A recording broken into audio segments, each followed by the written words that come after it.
Good morning. How are you? Good to be here. This is Alan with our Friday drop-in meditation class, Vajrayana Institute, virtually Vajrayana Institute. I hope you're well and I hope you're warm. Just check this lighting. Okay. So, we'll, as usual, we'll do our mindfulness practice to start off with, and then we'll do our guided meditation. So last week I mentioned something about Alan Wallace's teaching on mindfulness. So I've been re-listening to Alan Wallace's classes, which he ran at the Balmain Town Hall last year. Some of you probably were there. So I've been listening to some of the replays and just taking notes and getting a few pointers. So last week I mentioned the issue that he brought up: is mindfulness practice virtue? Is it dharma? And if you remember, the answer was it depends on the motivation. So it can be virtuous if we set our motivation strongly at the beginning, and it's a motivation where we include others. So this is just not a kind of a pill to make ourselves feel better, just that, but we're at least calming our mind for the benefit of those who we have contact with, those around us, our family, our friends. And then the bigger motivation is we're doing the practice for them and also all other beings, ultimately to improve our mind so much that we become enlightened, we become liberated, and then we become of great benefit to all other beings. So that's the big goal. So otherwise, remember the example of mindfully robbing a bank. One Rinpoche Lama Zopa user, the person robbing a bank without a good motivation is very mindful, very careful not to make a noise, beware what he's doing, but it's not virtue because he's got a non-virtuous motivation. So that's a good thing to keep in mind. That's why we actually always start our mindfulness practice with a brief mention of our motivation.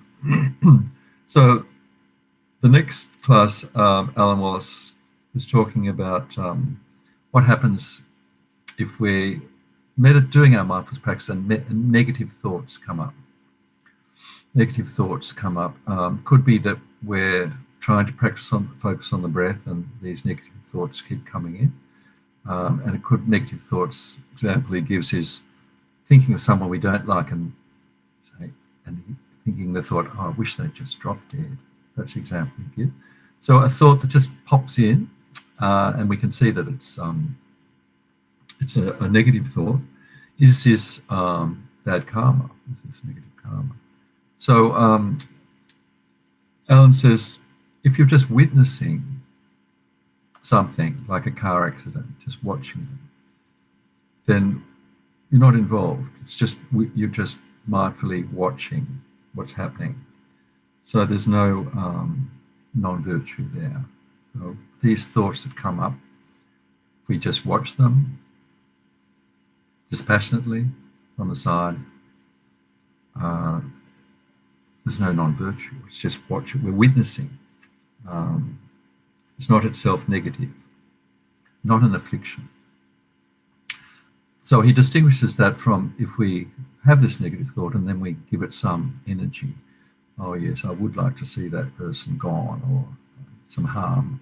That's cultivating an intention, negative intention. He says that would be non-virtue. And then the third step is we think about not only that, but well, how can we actually harm that person? We start plotting. And of course, this is very trying to put into effect negative thought. And he says this would be bad karma, negative karma. But the actual just thought flashing into the mind of something that we see negative, could be attachment, anger. This is just part of the practice. We don't try and change it. So the teachings say, with mindfulness practice, whatever comes up, we watch. So that's one of the points. So then he also mentions that we're watching when we make the thoughts consciousness our object of practice. We might start with the breath, let go of the breath, and then allow thoughts to enter the mind and just be watching that. That's consciousness. So he says that practice, and we'll do it later as an option, includes obvious thoughts like memories, what we did this morning, conversation, an image of something. But it also includes subtle thoughts like feelings. He says this is also what we should be on the alert for. Are we drowsy? Are we bored? Feeling anxious? Or emotions? More subtle, so like a background noise. So he says this is part of this practice of mindfulness of thoughts, or mindfulness of mental consciousness. They include these more subtle mental events, he says. If nothing arises, then that emptiness, that space, the space of the mind, is what we watch. We don't switch on, oh, no thoughts, I can just doze off for a while. No, he says, what we do is just stay alert and watch that empty space of the mind. This is my own example. I thought if you have the opportunity to watch the stars in a place where there's a perfectly starry sky, and you might be looking for a shooting star, so you're very alert, watching this very still space, the stars, and then waiting for some movement. So that's possible. That's a very clumsy sort of example. But when we have this quiet mind, nothing arising, stay in that space, be alert for anything that will arise. This is what the advice he gives about watching thoughts. No thoughts come. Finally, the last point, he says, if we're distressed by our thoughts, there's something that very unpleasant to remember or think about, some sort of bad memory, some trauma. He says the key here is to use lucidity, just like when we're dreaming. So if we can, having a nightmare, and we actually can step back and actually realize that it's just a dream. These are not real people. It's not really happening. Then this is the tip. This is what if we can do this, realize that this unpleasant experience that we're going through, not reliving. He says reliving is engaging with the unpleasant thought. So that's what we're trying to avoid, getting caught up in it again. But just watching it lucidly, as if we know that it's just a thought. There's no real people. It's just a recording, like watching a film and realizing, could be a horror movie. Actually, this is not, there's just light on the screen. There's no one there. So this is the, he says, if we can, the way to handle unpleasant experiences that pop up when we're using the mind as the object of attention. So that's the lesson of the day. So let's now just settle ourselves comfortably and do around about 20 minutes of mindfulness of breath. And towards the end, I'll give you the option of letting go of the breath and moving to mindfulness of mental awareness, thoughts, the mind itself, as an option. Okay, let's start.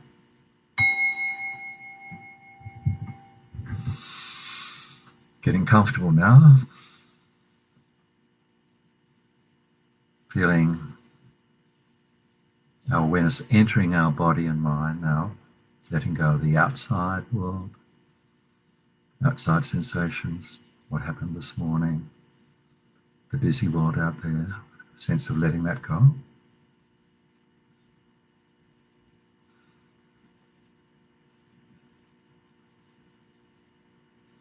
Making sure we're comfortable.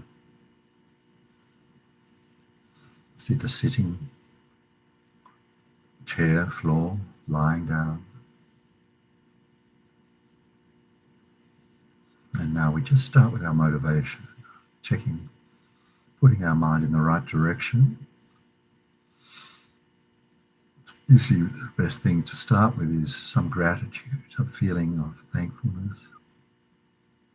How we are so lucky to get together in this way during this time of restricted movements.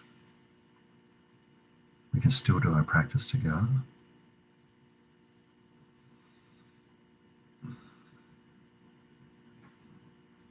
We can take care of our mind, restore our sanity. How precious this moment is. Let's use it wisely.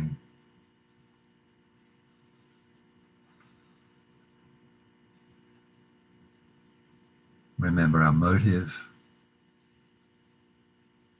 by taking care of our mind, settling our mind, calming the mind, will benefit not just ourselves, but those around us, those we meet in everyday life. Ultimately, our motive is the Vajrayana motivation to benefit all beings. Progress along the path to liberation, full enlightenment. Have a perfect mind that can benefit other beings. The best, a Buddha mind.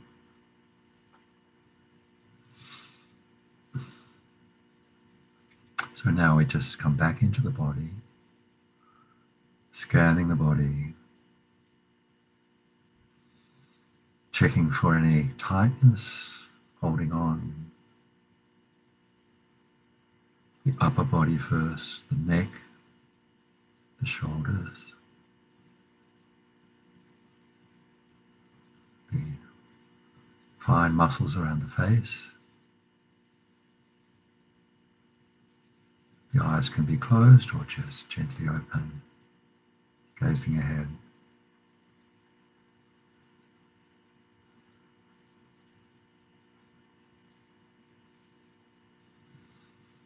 Starting with the out breath, if we find any tension in the body, with each out breath, feel we're letting it go. We're expelling it from our body.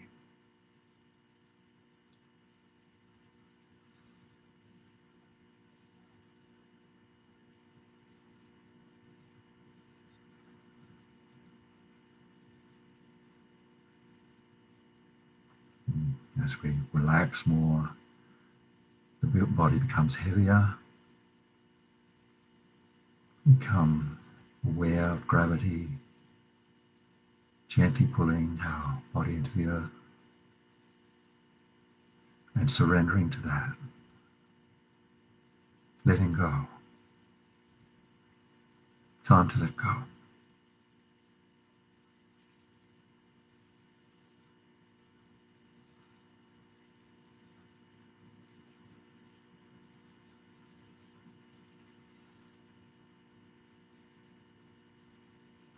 At the same time, we're letting go any busy thoughts, obsessive thoughts, worries. With each out breath, they're going out of the body, out of the mind, beyond space.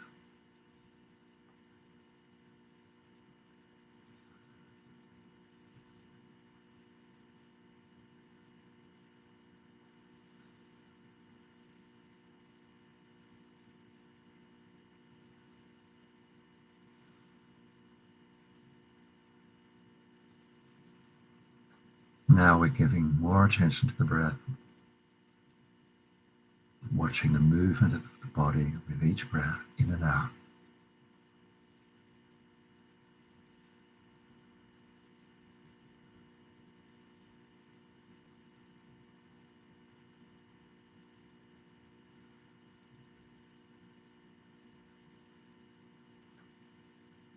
Just filling our awareness with that movement, the gentle, natural movement of the body with each breath.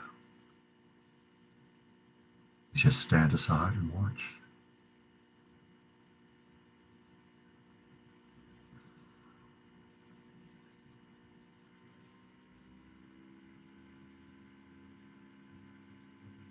Where do we watch the breath? The most comfortable place. It could be the whole body. It could be the abdomen, gently rising and falling. Or it could be at the nostrils. Feeling that air entering and leaving the body, the tip of the nostril.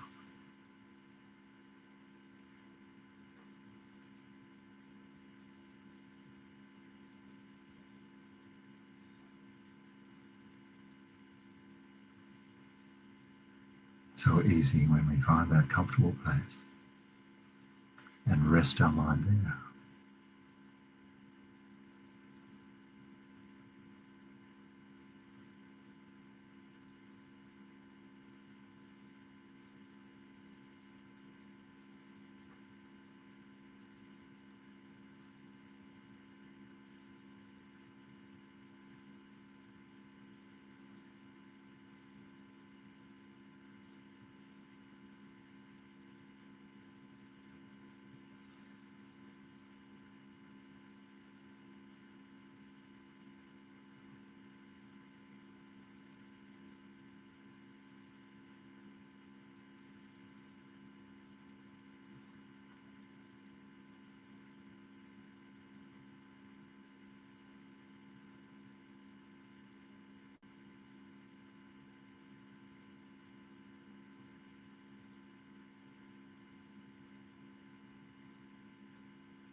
So the awareness practice is just staying with the breath. The introspection practice is checking now and again, are we still on the breath?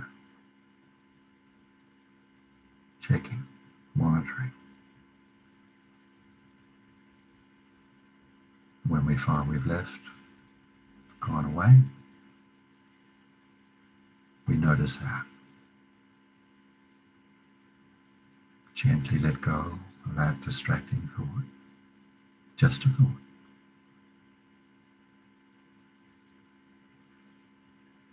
Patiently come back to the breath. Return to the breath.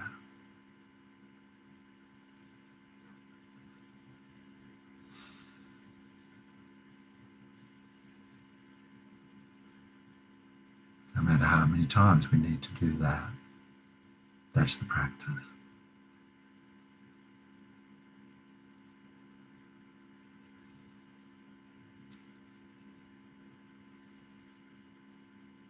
Bringing the mind back.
Staying with the breath, the full flow of the in-breath, the full flow of the out-breath.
Staying with the breath. Or if the mind is feeling quiet and you'd like to try changing the object, gently move our attention from the breath to the mind itself, thoughts, mental activity, what's happening with our mental consciousness. This means we allow thoughts to enter and we watch, we witness the thoughts, images, memories, even feelings, emotion. Just watch the activities of the mind.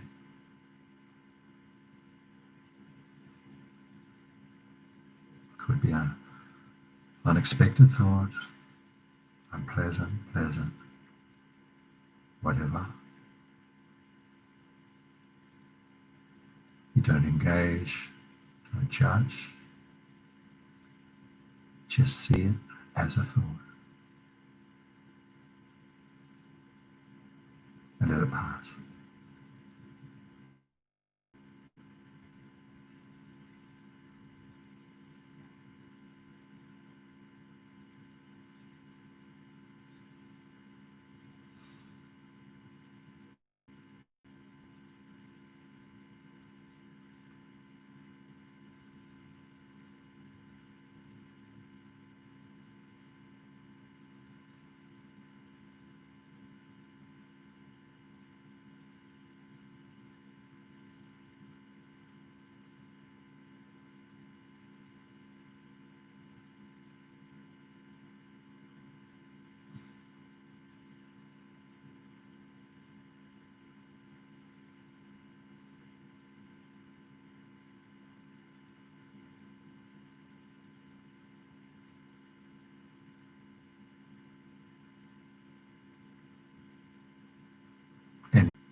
Any uncomfortableness,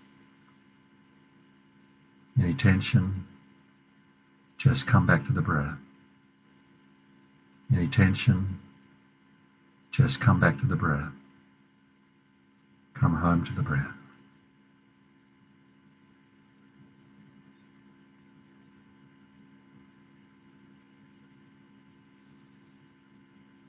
If no thoughts, just space, silence. Stay there, rest there, in that stillness, watching, alert.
Have a bit of a stretch if you need it.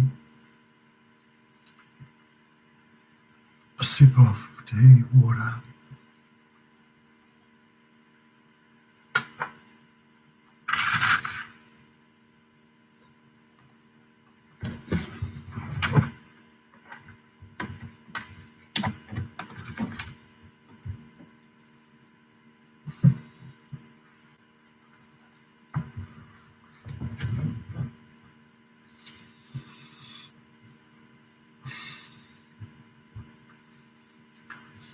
So, our second practice, this is the guided meditation, analytical meditation. I've been reading Lama Yeshe's biography, Big Love, fantastic book that's just come out. And I was just recently reading some of his teachings on equanimity, loving kindness and equanimity, bodhicitta. So I thought it inspired me to do a practice on equanimity, which we haven't done for a while, but we do it every now and again. And I thought I'd just begin reading an extract from Lama Yeshe's teaching. These people who knew Lama Yeshe and Lama Zopa were the founders of the organization FPMT. The Lama Zopa's still with us, our spiritual head. Lama Yeshe passed away in the early 80s, but his actual biography has just come out fairly recently. So this is just an extract from his teaching on actually bodhicitta, loving kindness, and the first step to that, the first step to the ultimate of loving kindness, which he says is a very high realization. That's what we call bodhicitta. The first step to that is equanimity. And so he says, with equanimity, he says, because of the situation you're in, start by becoming the object of your own compassion, passion for self. This situation I'm in, I'm not the only one. I'm not the only one with ego conflict and problems. In all the world's societies, some people are upper class, some middle class, others low. Some are extremely beautiful, some are medium, others ugly. Just like me, everybody seeks happiness and does not want to desire to be miserable. So in this way, a feeling of equilibrium begins to deepen. Deep within you, equilibrium towards enemies, strangers, and friends arises. It's not merely intellectual, but something really sincere. It comes from deep down, from the bottom of your heart. In order to have space for bodhicitta, you have to feel that all universal living beings are equal. Or equalizing others is something to be done within my mind, not by changing human beings externally. My business is not to be bothered by mental projections of the disliked enemy, a grasped at friend, or forgettable stranger. These three categories of objects are made up by our minds. They don't exist outside. Friend, enemy, and stranger. So as long as you have an object of hatred of even one human being, as long as you have an overestimated object of craving, desire, as long as you have an indifferent object of ignorance, someone you ignore or don't care about, as long as you have these three poisons of hatred, desire, and ignorance in relation to these three objects, you have a problem. It's not the object's problem. Tibetan Buddhism and Lama Tsongkhapa consider that equilibrium is most difficult to realize. So it's worthwhile to at least try. You should practice equilibrium in your daily life as much as you can. Try to have neither enemies nor objects of tremendous exaggerated grasping. And in this way, the space of your equilibrium, you can grow bodhicitta, the attitude dedicated to all universal living beings. So with that wonderful introduction on what equilibrium is, we'll do our practice. As Lamishi said, the practice involves just looking at how we regard people we like, friends, someone we dislike, we're very uncomfortable with, we prefer not to have any contact with, enemy, and then a stranger, the vast majority, people we have neither positive or negative feelings towards, indifference towards. So these are the three. We bring to mind each one, friend and stranger, and we look carefully at why we categorize and how actually, in fact, all of them are equally deserving of our concern and it's our limited mind, our ignorant mind, discriminating mind, that is putting up these categories, which is an obstacle to our growing loving kindness, compassion. So that's all it is. It's actually being aware of how our mind works with regards to others, and then by becoming aware of our shallow categories, shallow discrimination, we widen our concern to all living beings. Okay, so we'll start the practice. Get comfortable.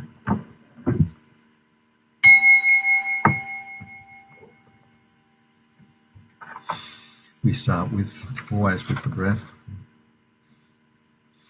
coming back to our calm, stable mind.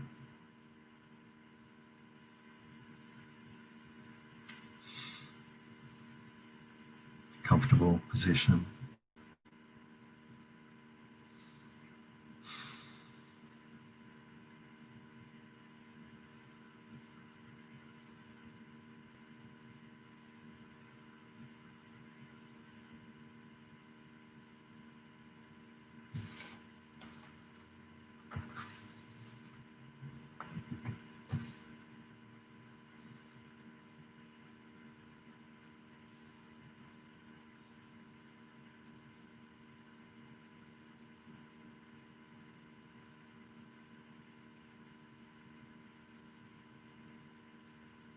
So we begin our practice of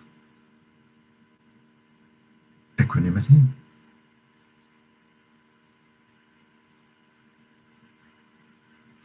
By beginning, visualize in front of us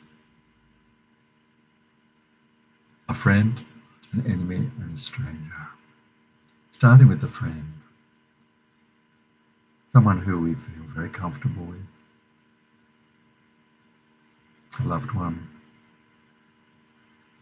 a close friend, someone we trust. And just notice our first reaction, how easy that sense of warmth,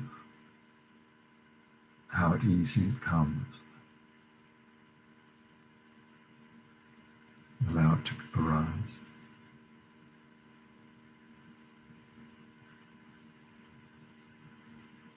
Could even be a pet, another living being you love.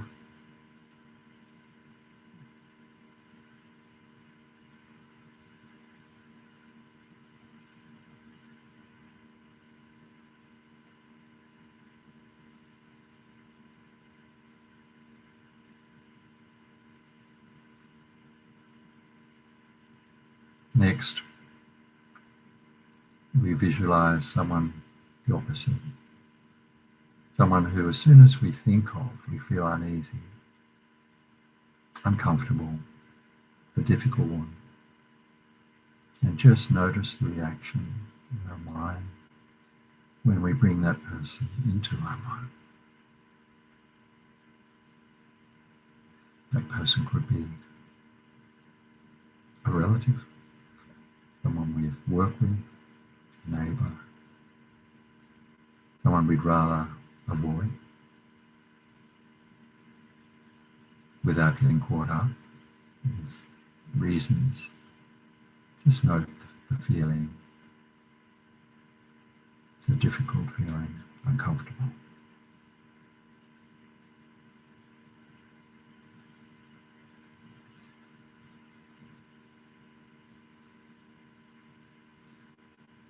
we let that person go and now bring the stranger? Just visualize an image of a person who you might see in the street, shopping centre,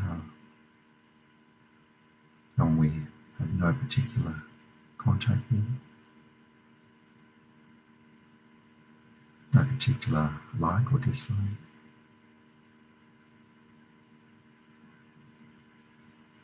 A neutral person, someone who's neither helped or harmless. Types of person, friend, enemy, stranger. It's just to acknowledge that we do discriminate. There is a difference. That's part of our deluded mind.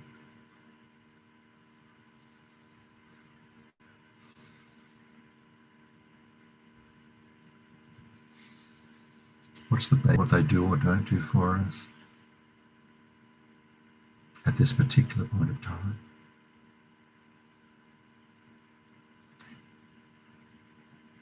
We ask, has this person always been a friend?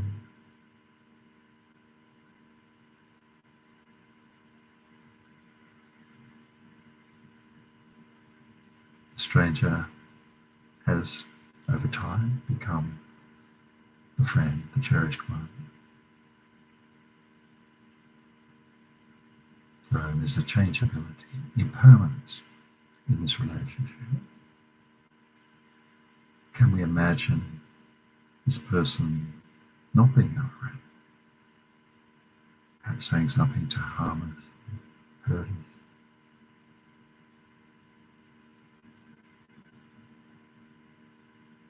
Circumstances have changed with our friends in the past. Could have been a falling out or just losing contact. Acknowledge the impermanence of the friend, the changeability of that relationship.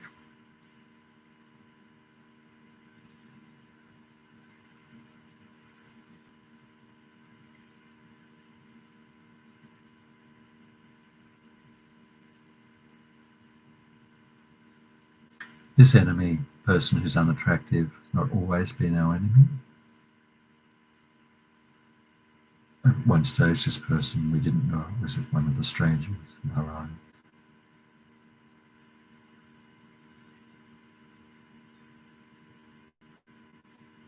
Perhaps there's something that that person has done or said causes us to feel uncomfortable, dislike that person. Perhaps there's no reason.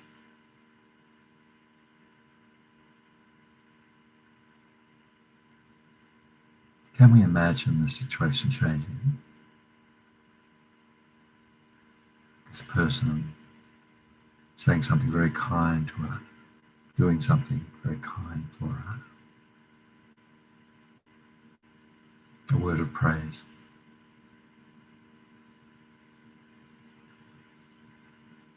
Helping us when we need help. Our feelings would change towards that person. From discomfort to warmth, to gratitude, and perhaps even friendship. Has this happened in the past in our experience, people in our lives?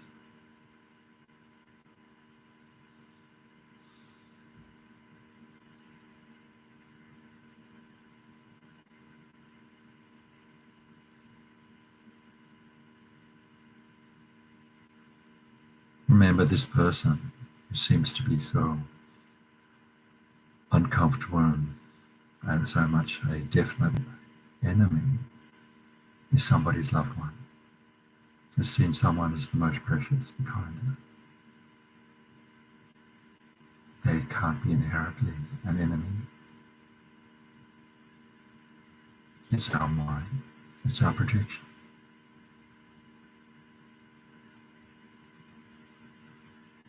There's no inherent enemy from its own side. It's from our mind.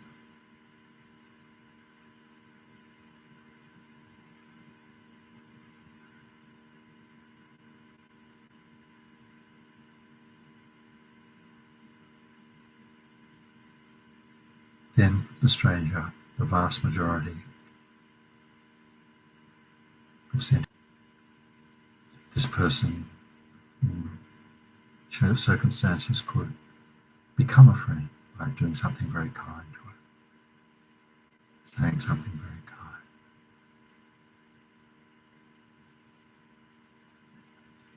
Also could become an enemy if they displease us in some way.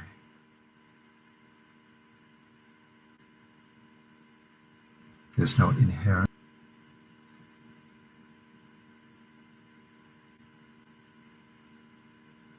now coming to visualize friend, enemy and stranger before us. All these beings do not want any suffering at all, just as we do.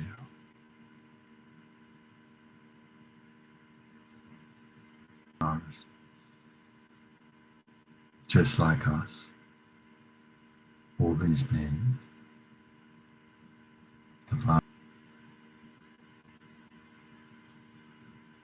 we have this in common. Feel that commonality, the wish to survive, the fear of death.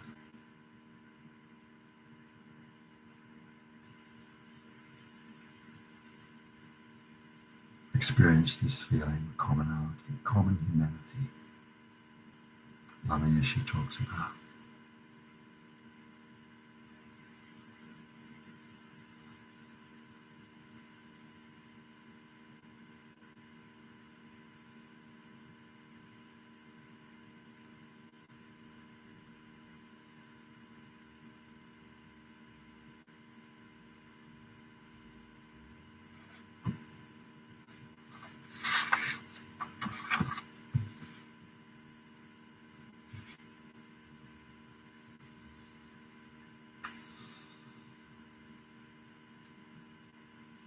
Just spending time now on the difficult person, the stranger. That person, like us, wants happiness, doesn't want suffering.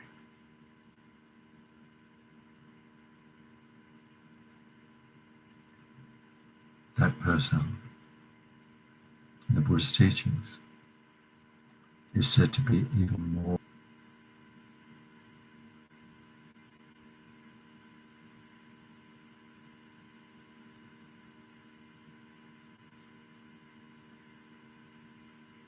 with no difficult person, no opportunity to practice forbearance, to travel to the path of compassion and wisdom. This person is our teacher.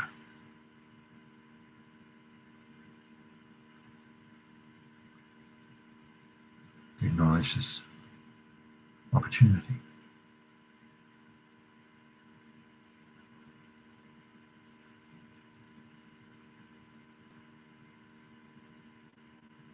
Is deserving of our attention, our concern.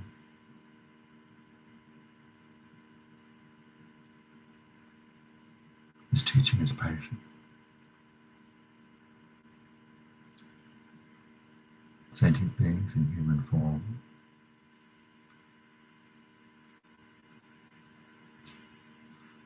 All wanting happiness, all wanting to avoid suffering. Feel that sense of connectivity, connection, acknowledgement.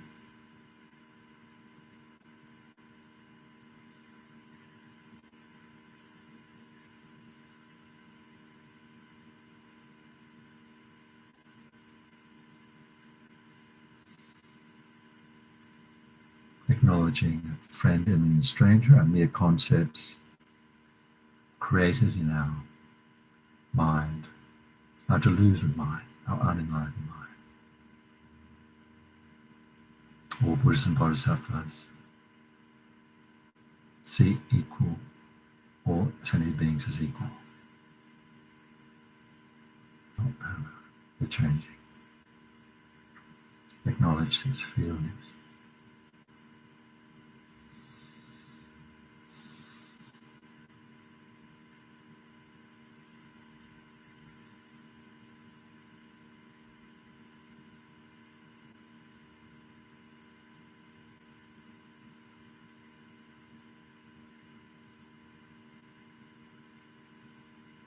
acknowledge that I, me, and others are interdependent, like the concept of here and there. It depends on my standpoint. Same with I and others.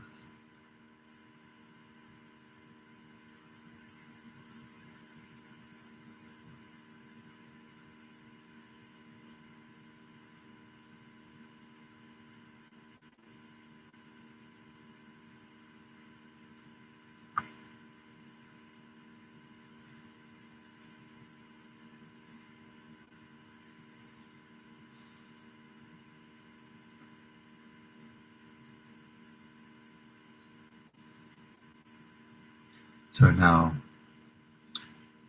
feeling this connectivity between all sentient beings, all human beings surrounding us in the 10 directions, how we depend on these sentient beings. Right from our food, the grain of rice, we don't grow the food. Others depend on others for the food. Clothing. We wear clothing, but we don't make our clothing, depending on others. The work, labour of others.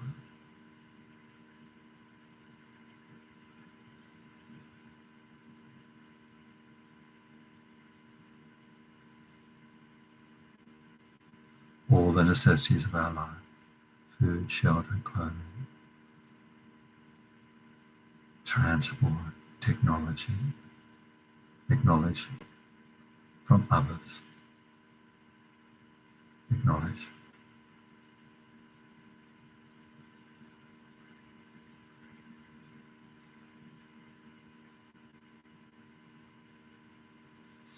Acknowledging our need for other beings, even to make progress along the path, to develop compassion, we need others.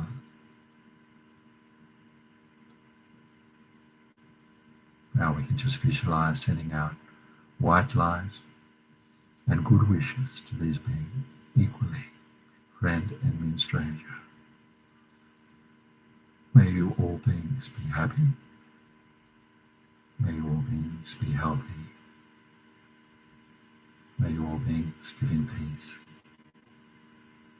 Send out well wishes.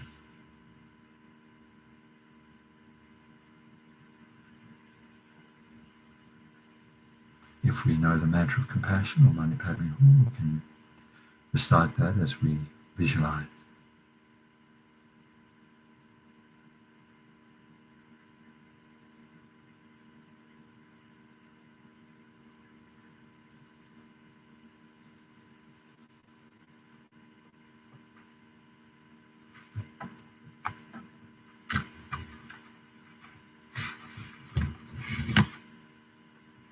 So finally, we dedicate any positive imprints from on our mind from this practice, as well as all the practices. And I'll read Lama Zopa's dedication. Due to all the merits 3 times collected by me and all the numberless Buddhas and numberless sentient beings, may all wars, sickness, famine, torture, poverty, economic problems in the world, and all dangers of earth, water, fire, and wind be pacified immediately, and may perfect peace and happiness prevail in everyone's hearts and lives, friends, enemies, and strangers. May the Buddha Dharma last for a long time, and may sentient beings in this world meet the Buddha Dharma, achieve enlightenment as quickly as possible, dedicating to that now. Thank you.